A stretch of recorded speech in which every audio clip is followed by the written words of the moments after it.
Well, last fall, the New York City Police Foundation and local community partners created My Brooklyn Stories. It was in part to forge a stronger connection between Brooklyn youth and the NYPD, but also to encourage young men and women to create videos, photos, and essays to share the stories of their neighborhoods. So far, 14 students have already created media arts to share their neighborhood's history, but there's no better way to get the creative juices flowing than to turn it into a competition, and for some great prizes. Let's take a look at some of this year's submissions.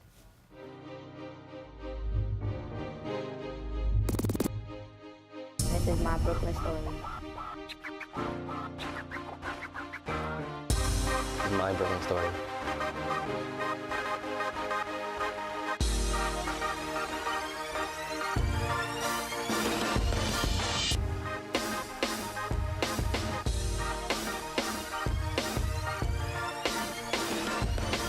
This is a great opportunity for them to tell their story, how they feel about Brooklyn. Red Hook made me who I am because it gave me my first job. I wouldn't stay indoors a lot. I would go outside. That made me a love of sports. It made me who I am because I want to help the community. That made me want to travel the world.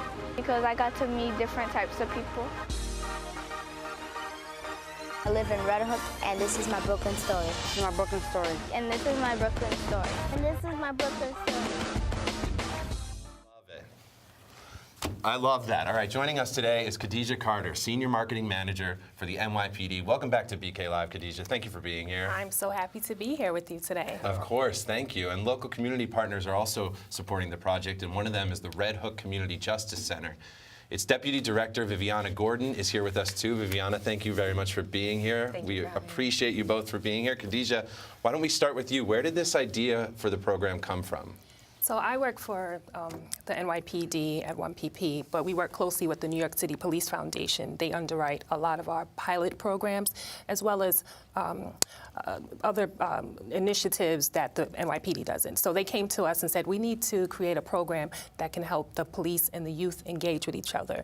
And we said, how about we work with some local youth to help them do research about historic figures, community leaders, and just to even talk about their relationship with the police. So that's how My Brooklyn Story came about. Phenomenal. So we know, Viviana, the work that you guys do down in Red Hook. We're big fans over here. It's an awesome program. So I wonder about the broader context of it. It's a great competition and kids get creative, but it can also have some little spillover into improving the way that police and youth see each other. So part of our mission, the Red Hook Community Justice Center is a neighborhood-based community court, a program of the Center for Court Innovation. Part of the mission is improving the way the justice system works, bringing police and community closer together, and improving the legitimacy of the justice system, which in so many communities across the country is really perceived as broken, and rightly so. And part of the way to overcome that is by genuinely reaching out and engaging the community. So when Khadijah and NYPD reached out to us this summer, we got a group of young people from Red Hook together between the ages of 10 and 14 or so. They've seen Red Hook change a lot during their lifetime, although some parts of the neighborhood still haven't changed much. And we believe that what makes communities strong and what makes them vibrant is really the stories and the identity and the history that gets passed down. And we thought no better way to do that than having those young people interview and get to know the stories of community leaders and people they respect and know, and through that help produce some of the videos that became a part of this project. We're going to quickly take a look at one of those videos right now. Let's take a peek at this. Safety has been a big issue. At least with the families I see, they're very concerned about safety in the parks, with kids, different incidents that have happened. Growing up, we had a lot of violence and it died down. I think the police are doing a good job. I think they're doing the best that they can. And I applaud them for doing a great job in the community. The presence of the police has been a positive impact for the community. I'm going to say the relationship between the police and the Red Hook community has changed. When I was younger, I would just see the police come and go. Now it's more of like an interaction when we see them. It could be because we have a police satellite station underneath my building, but they go out their way to speak to you and engage with you. So you know some of them on the last name basis because it's on their badge, and you say hello and you smile, and they're just more courteous and more willing to just have conversation, not when it's just something happening. My role in the community is as an NCO. I help to bridge the gap within the community and the police department. I've been a neighborhood coordination officer since July 2015. My role in the neighborhood, it's very rewarding when you could walk the street, walk the beat, and people could see and acknowledge you. So Viviana, what was that video? Was that a part of a bigger project? Or explain to us what we just saw, please. So that was the video that culminated a summer of work that we did with these young people from Red Hook, who really, we wanted them to think about the concepts of like, what makes a good community, what makes a strong community.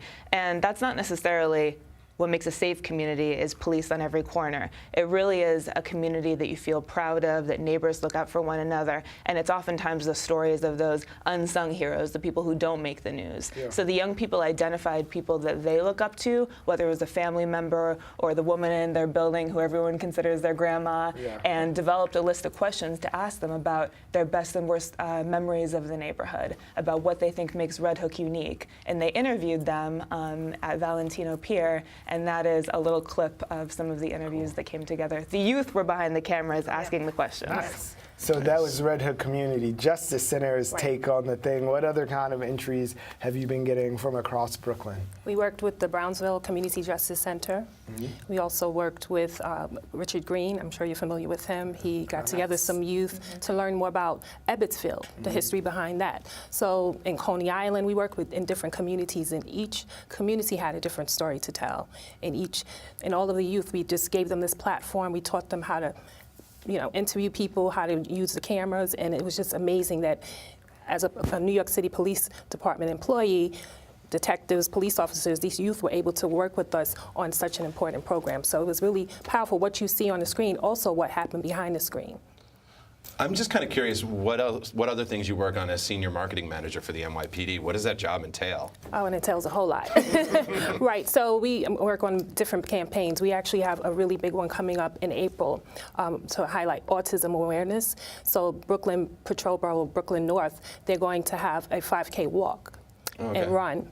So we produce videos, graphics, et cetera, to get the word out about all of the different community engagement projects and campaigns that we produce. So Viviana, what effect did this process have on the young people who come through the center there? Like the talking and learning the history, running the camera, being completely involved in every stage of this. What did you see it do for them? There was a few awesome outcomes that came from it. I think first and foremost, some of the young people actually identified police officers who they wanted to interview as a part of the process. And so that helped them. You saw, actually a few of the neighborhood coordination officers who work with the PSA Housing Bureau being interviewed there.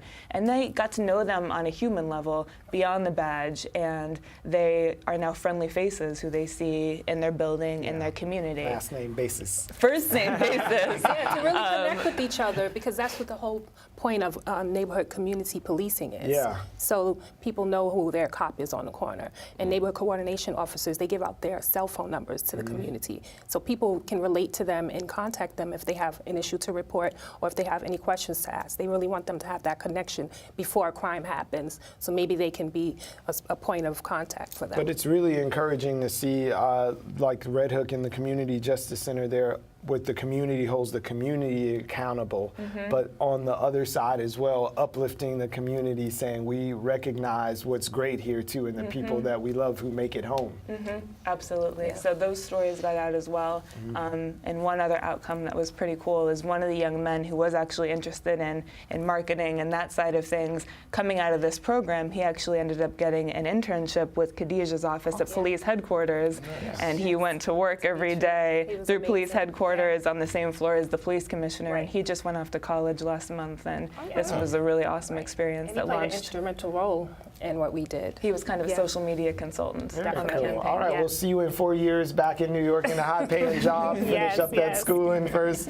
That's awesome. We know, like most good things in the city, this is started in Brooklyn. Are there plans to march it out to the rest of the boroughs? Oh, yes. We had to start in Brooklyn because that's where it's at. Brooklyn is first, always. I'm from Brooklyn.